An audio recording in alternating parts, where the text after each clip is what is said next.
Hello students, welcome to YouTube channel question paper Karnataka. Students, ಇವತ್ತಿನ video ಒಳಗೆ ನಾನು ನಿಮಗೆ BCA ಅಂದ್ರೆ ಬ್ಯಾಚುಲರ್ ಆಫ್ ಕಂಪ್ಯೂಟರ್ ಅಪ್ಲಿಕೇಶನ್ ಈ ಕೋರ್ಸ್ ಒಳಗೆ ಯಾವ್ಯಾವ ಸಬ್ಜೆಕ್ಟ್ ಅವ ಅದ್ರ ಬಗ್ಗೆ ಹೇಳೋದಿದ್ದೀನಿ. ನೋಡ್ರಿ, ಈ ಕೋರ್ಸ್ ಒಳಗೆ ಯಾವ್ಯಾವ ಸಬ್ಜೆಕ್ಟ್ ಅವ ಅದ್ರ ಬಗ್ಗೆ ಹೇಳೋದಿದ್ದೀನಿ. ಯಾವ ರೀತಿ ಹೇಳ್ತೀನಿ ಅಂದ್ರೆ ಸೆಮಿಸ್ಟರ್ ವೈಸ್, ಅಂದ್ರೆ ಫಸ್ಟ್ ಸೆಮ್ ಒಳಗೆ ಯಾವ್ಯಾವ ಸಬ್ಜೆಕ್ಟ್ ಅವ, ಸೆಕೆಂಡ್ ಸೆಮ್ ಒಳಗೆ ಯಾವ್ಯಾವ ಸಬ್ಜೆಕ್ಟ್ ಅವ, third sem, fourth sem, fifth sem, six sem, ಈ ರೀತಿ ನಾನು ನಿಮಗೆ ಹೇಳೋದಿದ್ದೀನಿ. ಆದ್ರೆ ಅದಕ್ಕಿಂತ ಮೊದಲ ಯಾರೇನ ನಮ್ಮ ಚಾನಲ್ ಸಬ್ಸ್ಕ್ರೈಬ್ ಮಾಡಿಲ್ಲ ಒಂದ್ಸಲ ಸಬ್ಸ್ಕ್ರೈಬ್ ಮಾಡಿರಿ. ಹಾಗೆ ಇದು ವಿಡಿಯೋಕ್ಕೆ ಒಂದ್ಸಲ ಲೈಕ್ ಮಾಡಿರಿ. ಈಗ ನಾನು ನಿಮಗೆ ಫಸ್ಟ್ ಸೆಮಿಗೆ ಯಾವ್ಯಾವ ಸಬ್ಜೆಕ್ಟ್ ಅವ ಅದ್ರ ಬಗ್ಗೆ ಹೇಳಿದ್ದೀನಿ, ಕೇಳ್ರಿ. ನೋಡ್ರಿ, ಫಸ್ಟ್ ಸೆಮಿಗೆ ಫಸ್ಟ್ ಒಂದ್ಸಲ ಹೇಳ್ತೀನಿ ಯಾವ್ಯಾವ ಸಬ್ಜೆಕ್ಟ್: ಕನ್ನಡ, ಇಂಗ್ಲೀಷ್, EVS ಅಂದ್ರೆ environmental studies, computer fundamentals, problem solving using C, digital electronics, ಇವೆಲ್ಲ ಫಸ್ಟ್ ಸೆಮಿಗವ. ಇಲ್ಲಿ ನಾನು ನಿಮಗೆ ಫಸ್ಟಿಗೆ ಕನ್ನಡ ಅಂತ ಹೇಳಿಲ್ಲ. ಇಲ್ಲಿ ಕನ್ನಡ ಅಂದ್ರೆ ಕಂಪಲ್ಸರಿ ಕನ್ನಡನೇ ತೊಗೊಳೋದಿರಲ್ಲ. ನೀವು ಅಲ್ಲಿ ಹಿಂದಿ ತೊಗೋಬೋದು, ಇಲ್ಲ ಎಡಿಷನಲ್ ಇಂಗ್ಲೀಷ್ ತೊಗೋಬೋದು. ನಿಮಗೆ ಯಾವ್ದು ಈಸಿ ಅನಿಸ್ತದ ಅದು ಲ್ಯಾಂಗ್ವೇಜ್ ನೀವು ಚೂಸ್ ಮಾಡ್ಕೋಬೋದು. ಕನ್ನಡ ಇಂಗ್ಲೀಷ್ ಬಗ್ಗೆ ಅಂತೂ ನಿಮಗೆ ಗೊತ್ತೇ ಅದ. ಅದರೊಳಗೆ ಪೊಯೆಟ್ರಿ ಮತ್ತು ಪ್ರೋಸ್ ಅದು ಇದ್ದಿರ್ತಾವೆ. ನೀವು ಯಾವ ರೀತಿ PUC ಒಳಗೆ ಓದಿದಿರ್ತಿರಲ್ಲ ಅಂಥವೇ ಇರ್ತಾವೆ. ಅಷ್ಟೇ ಪೋಯಮ್ಸ್ ಮತ್ತು ಪ್ರೋಸ್ ಇವೆಲ್ಲ ಬೇರೆ ಬೇರೆ ಇರ್ತಾವೆ. ಇದು ಇಂಗ್ಲೀಷ್ ಕನ್ನಡ ಬಗ್ಗೆ ನಾ ಹೆಚ್ಚಿಗೆ ಏನು ಭೀ ಹೇಳಂಗಿಲ್ಲ.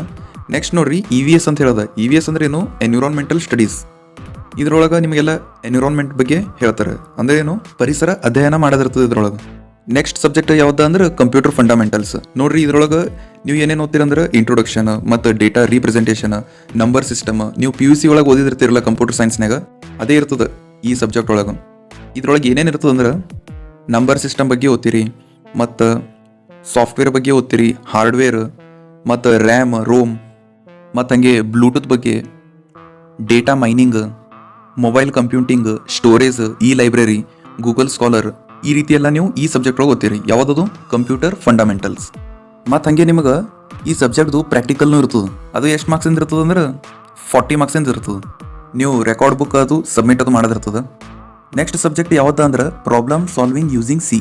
ಈ ಸಬ್ಜೆಕ್ಟ್ ಒಳಗೆ ಏನೇನು ಓದ್ತೀರಿ ಅಂದ್ರೆ ಸಬ್ಜೆಕ್ಟ್ ಹೆಸರೇ ಪ್ರಾಬ್ಲಮ್ ಸಾಲ್ವಿಂಗ್ ಯೂಸಿಂಗ್ C ಅಂತ ಹೇಳೋದು. ಅಂದ್ರೆ ಏನು? C ಪ್ರೋಗ್ರಾಮ್ ಬಗ್ಗೆ ಕಲಿತೀರಿ ಇದ್ರೊಳಗೆ.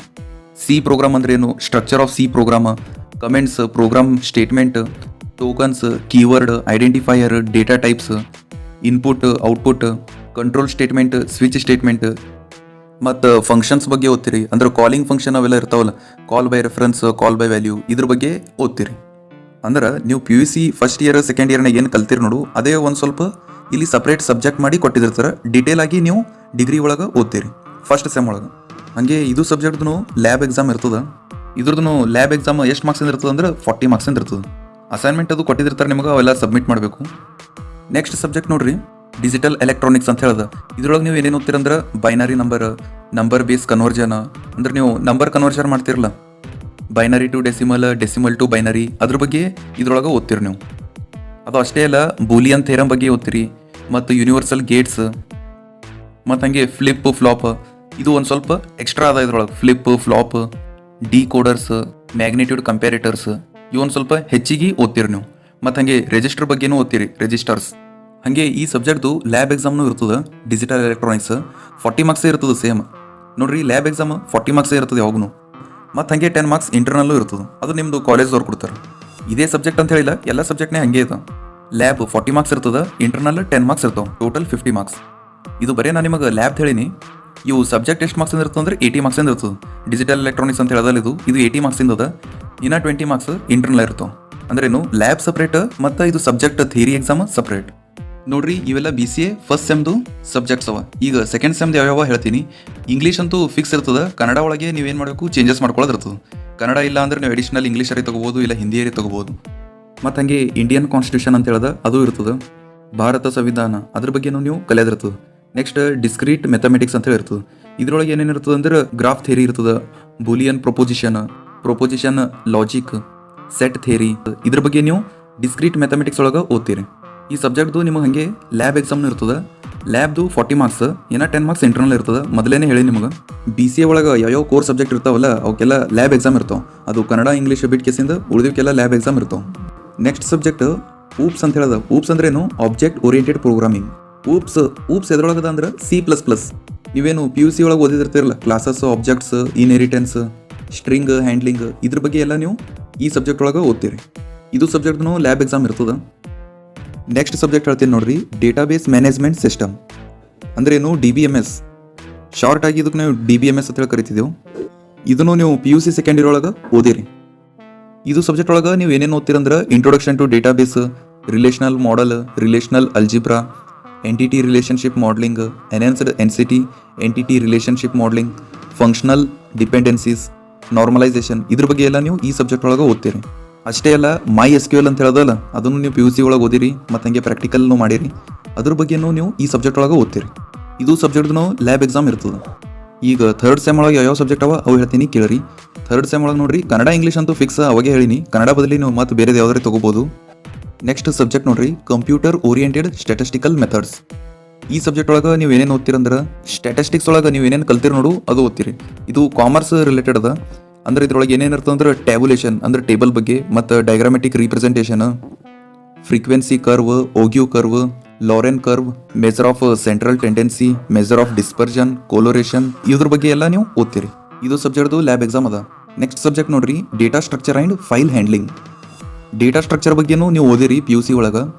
ನೀವೇನು PUC ಒಳಗೆ ಓದಿರಿ ನೋಡು ಅದ್ರ ಬಗ್ಗೆನೇ ಒಂದು ಸ್ವಲ್ಪ ಇಲ್ಲಿ ಡೀಟೇಲ್ ಆಗಿ ಕೊಟ್ಟಿರ್ತಾರೆ. ಅಂದ್ರೆ ಈ ಸಬ್ಜೆಕ್ಟ್ ಒಳಗೆ ನೀವು ಏನೇನು ಓದ್ತೀರಂದ್ರೆ basic data structure, searching, physical devices, file organisation, file systems operation, buffering, ಇದ್ರ ಬಗ್ಗೆ ಎಲ್ಲ ನೀವು ಈ ಸಬ್ಜೆಕ್ಟ್ ಒಳಗೆ ಓದ್ತೀರಿ. ಈ ಸಬ್ಜೆಕ್ಟ್ದು ಲ್ಯಾಬ್ ಎಕ್ಸಾಮ್ ಅದ.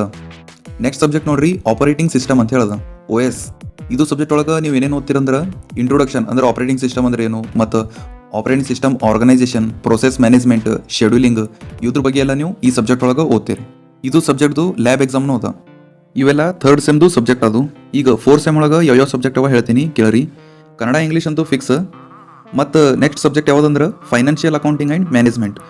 ನಿಮ್ಮದು ಕಾಮರ್ಸ್ ಬ್ಯಾಕ್ಗ್ರೌಂಡ್ ಇದ್ದಿತ್ತಂದ್ರೆ ನಿಮಗೆ ಇದು financial accounting and management easy ಆಗ್ತದೆ, ಈಸಿಯಾಗಿ ಅಂಡರ್ಸ್ಟ್ಯಾಂಡ್ ಆಗ್ತದೆ.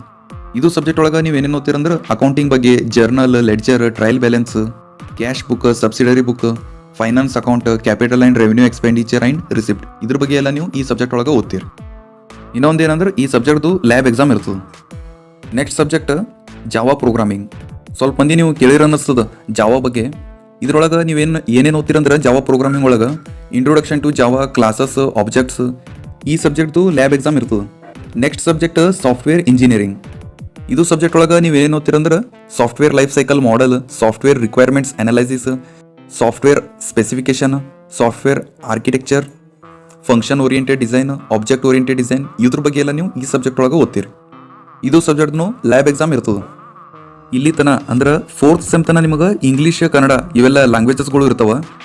ನೆಕ್ಸ್ಟ್ ನೀವು ಯಾವಾಗ ಫಿಫ್ತ್ ಸೆಮ್ ಬರ್ತೀರಿ ನೋಡು ಅವಾಗ ನಿಮಗೆ ಲ್ಯಾಂಗ್ವೇಜಸ್ಗಳು ಇರಲ್ಲ, ಬರೀ ನಿಮಗೆ ಕೋರ್ ಸಬ್ಜೆಕ್ಟ್ಗಳು ಅಷ್ಟೇ ಇರ್ತಾವೆ. ಈಗ ಫಿಫ್ತ್ ಸೆಮ್ಮಿಗೆ ಯಾವ್ಯಾವ ಸಬ್ಜೆಕ್ಟ್ ಅವ ಹೇಳ್ತೀನಿ ಕೇಳ್ರಿ. ಅವು ಹೇಳೋಕ್ಕಿಂತ ಮೊದಲ ನೋಡ್ರಿ ಇವೆಲ್ಲ ಸಬ್ಜೆಕ್ಟ್ ಅವ. ಇಲ್ಲೇ ನಿಮಗೆಲ್ಲ SEC 1, SEC 2, DSE 1, DSE 2 ಇವೆಲ್ಲ ಏನು ಕಾಣ್ಲತ್ತಾವಲ್ಲ ಈ ಕಡೆ ಮುಂದೆ ಸಬ್ಜೆಕ್ಟ್ ಅವ ನೋಡ್ರಿ. ಇವೆಲ್ಲ ಸಬ್ಜೆಕ್ಟ್ ಚಾಯ್ಸ್ ಮಾಡೋವಿರ್ತಾವ. ಯಾವ ರೀತಿ ಚಾಯ್ಸ್ ಮಾಡಬೇಕು ಅಂತೇಳಿ ನಿಮ್ಮ ಕಾಲೇಜ್ದವ್ರು ನಿಮಗೆ ಹೇಳ್ತಾರೆ. ಇಲ್ಲ ಅಂದ್ರೆ ಒಂದೊಂದ್ಸಲ ನಿಮ್ಮ ಕಾಲೇಜ್ದವರೇ ಸಬ್ಜೆಕ್ಟ್ಗಳು ಸೆಲೆಕ್ಟ್ ಮಾಡ್ತಾರೆ. ಆದ್ರೂ ಒಂದ್ಸಲ ನಾ ಹೇಳ್ತೀನಿ ಕೇಳ್ರಿ ಯಾವ್ಯಾವ ಸಬ್ಜೆಕ್ಟ್ ಅವ. ಸೆಕ್ 1 ಒಳಗೆ ಸಿಸ್ಟಮ್ ಅಡ್ಮಿನಿಸ್ಟ್ರೇಷನ್ ಆ್ಯಂಡ್ ಮೇಂಟೆನೆನ್ಸ್, ಇನ್ನೊಂದು ಸಾಫ್ಟ್ವೇರ್ ಟೆಸ್ಟಿಂಗ್. ಸೆಕ್ 1 ಒಳಗೆ 2 ಅವ. ಸೆಕ್ 2 ಒಳಗೆ information security, pearl programming. Sec 2 ಒಳಗೂ 2 ಅವ. ಈಗ DSE 1 ಒಳಗೆ ನೋಡ್ರಿ 3 ಅವ. Python programming, .NET programming, design and analysis of algorithm. DSE 1 ಒಳಗೆ ಟೋಟಲ್ 3 ಅದು. DSE 2 ಒಳಗೂ 3 ಅವ. ಮತ್ತು ಹಾಗೆ DSE 3 ಒಳಗೂ 3 ಅವ. DSE 2 ಒಳಗೆ 3 ಯಾವ್ಯಾವ ಹೇಳ್ತೀನಿ ಕೇಳ್ರಿ. Web technologies, data mining, computer graphics. DSE 3 ಒಳಗೆ ಯಾವ್ಯಾವ ಅಂದ್ರೆ data communication and network, multimedia system and applications, Hadoop and R programming. ಇದು DSE 3 ಒಳಗಿಂದು 3 ಸಬ್ಜೆಕ್ಟ್ ಅವ. ಇದ್ರೊಳಗೆ ಒಂದೊಂದು ಸಬ್ಜೆಕ್ಟ್ ಸೆಲೆಕ್ಟ್ ಮಾಡೋದಿರ್ತದೆ. ಅದು ನಿಮ್ಮ ಕಾಲೇಜ್ದವ್ರು ನಿಮಗೆ ಹೇಳ್ತಾರೆ ಯಾವ್ಯಾವ ಸಬ್ಜೆಕ್ಟ್ ಸೆಲೆಕ್ಟ್ ಮಾಡಬೇಕು ಅಂತ ಹೇಳಿ. ಇಲ್ಲಾಂದ್ರೆ ನಿಮ್ಮ ಕಾಲೇಜ್ದವ್ರೆ ಸೆಲೆಕ್ಟ್ ಮಾಡ್ತಾರೆ ಸಬ್ಜೆಕ್ಟ್ಗಳು. ಫಿಫ್ತ್ ಸೆಮ್ಮಿಗೆ ಯಾವ್ಯಾವ ಸಬ್ಜೆಕ್ಟ್ ಅವ ನೋಡ್ರಿ ಅವೆಲ್ಲ ಸಬ್ಜೆಕ್ಟ್ದು ಲ್ಯಾಬ್ ಎಕ್ಸಾಮ್ ಕಂಪಲ್ಸರಿ ಇರ್ತಾವ. ಫಿಫ್ತ್ ಸೆಮ್ಮಿಗೆ ಎಷ್ಟು ಸಬ್ಜೆಕ್ಟ್ ಅವ ನೋಡ್ರಿ ಅವೆಲ್ಲ ಸಬ್ಜೆಕ್ಟಿಗೆ ಲ್ಯಾಬ್ ಎಕ್ಸಾಮ್ ಇರ್ತಾವ. ನೆಕ್ಸ್ಟ್ ಈಗ ಸಿಕ್ಸ್ತ್ ಸೆಮ್ ಒಳಗೆ ಯಾವ್ಯಾವ ಸಬ್ಜೆಕ್ಟ್ ಅವ ಹೇಳ್ತೀನಿ ಕೇಳ್ರಿ. ಸಿಕ್ಸ್ತ್ ಸೆಮ್ ಒಳಗೆ ನೋಡ್ರಿ ಇಲ್ಲಿ ನೆಕ್ಸ್ಟ್ ಹಾಗೆ ಅದೇ ರೀತಿ ಚಾಯ್ಸ್ ಮಾಡೋದೇ ಬರ್ತದೆ ನೋಡ್ರಿ. ಇಲ್ಲಿ ಸೆಕ್ 3, ಸೆಕ್ 4, DSE 4, DSE 5 ಈ ರೀತಿ ಕೊಟ್ಟಾರ. ಇಲ್ಲಿ ಅದ್ರ ಮುಂದೆ ಸಬ್ಜೆಕ್ಟ್ಗಳು ಕೊಟ್ಟಾರ. ಈಗ ಸೆಕ್ 3 ಒಳಗೆ ಯಾವ್ಯಾವ ಸಬ್ಜೆಕ್ಟ್ ಅವ ಅಂದ್ರೆ XML ಪ್ರೋಗ್ರಾಮಿಂಗ್, PHP ಪ್ರೋಗ್ರಾಮಿಂಗ್. ಇವು ಸೆಲೆಕ್ಟ್ ಮಾಡೋವಿರ್ತಾವ ಯಾವುದೇ ಒಂದು. ಅದು ನಿಮ್ಮ ಕಾಲೇಜ್ದವ್ರು ನಿಮಗೆ ಹೇಳ್ತಾರೆ ಯಾವ ರೀತಿ ಸೆಲೆಕ್ಟ್ ಮಾಡಬೇಕು ಅಂತೇಳಿ. ಈಗ ಸೆಕ್ 4 ಒಳಗೆ ಯಾವ್ಯಾವ ಸಬ್ಜೆಕ್ಟ್ ಅವ ಅಂದ್ರೆ office automation tools, Android programming. DSE 4ನಾಗ Scilab programming, principles of animation. Next ಇನ್ನೊಂದು ಯಾವ್ದು ಅಂದ್ರೆ ಓಪನ್ ಸೋರ್ಸ್ ಸಾಫ್ಟ್ವೇರ್. ಇವು 3 ಅವ DSE 4 ಒಳಗೆ. DSE 5 ಒಳಗೂ 3 ಅವ. ಯಾವ್ಯಾವ ಅಂದ್ರೆ digital image processing, cyber forensics, cloud computing. Total 3 ಅವ DSE 5ನಾಗ. ಹಂಗೆ ಇನ್ನೊಂದು ಏನಂದ್ರೆ 6 ಸೆಮ್ಮಿಗೂ ಎಲ್ಲ ಸಬ್ಜೆಕ್ಟ್ದು ಲ್ಯಾಬ್ ಎಕ್ಸಾಮ್ ಇರ್ತಾವೆ. ಇವೆಲ್ಲ ನಿಮ್ಮ 6 ಸೆಮ್ದು ಸಬ್ಜೆಕ್ಟ್ ಅವ ನೋಡ್ರಿ. ಮತ್ತೆ ನಿಮ್ಗೆ ಏನಾರ ಡೌಟ್ ಇದ್ದಿತ್ತಂದ್ರೆ ತೆಳಗ ಕಮೆಂಟ್ನಾಗ ಕೇಳ್ರಿ. ಹಂಗೆ ಯಾರು ಇನ್ನೂ ವಿಡಿಯೋಕ್ಕೆ ಲೈಕ್ ಮಾಡಿಲ್ಲ ಒಂದ್ಸಲ ಲೈಕ್ ಮಾಡ್ರಿ. ನಮ್ದು ವಿಡಿಯೋ ನೀವು ಫಸ್ಟ್ ಟೈಮ್ ನೋಡ್ಲತ್ತೀರಂದ್ರೆ ಒಂದ್ಸಲ ಚಾನಲ್ ಸಬ್ಸ್ಕ್ರೈಬ್ ಮಾಡ್ರಿ. ಆಲ್ರೆಡಿ ಚಾನಲ್ ಸಬ್ಸ್ಕ್ರೈಬ್ ಮಾಡಿರಿ ಅಂದ್ರೆ ಓಕೆ ಸ್ಟೂಡೆಂಟ್ಸ್, ಇವತ್ತಿನ ವಿಡಿಯೋ ಇಷ್ಟೇ. ಮುಂದಿನ ವಿಡಿಯೋ ಒಳಗೆ ನಾನು ನಿಮಗೆ ನೆಕ್ಸ್ಟ್ ಟಾಪಿಕ್ ಬಗ್ಗೆ ಹೇಳ್ತೇನೆ.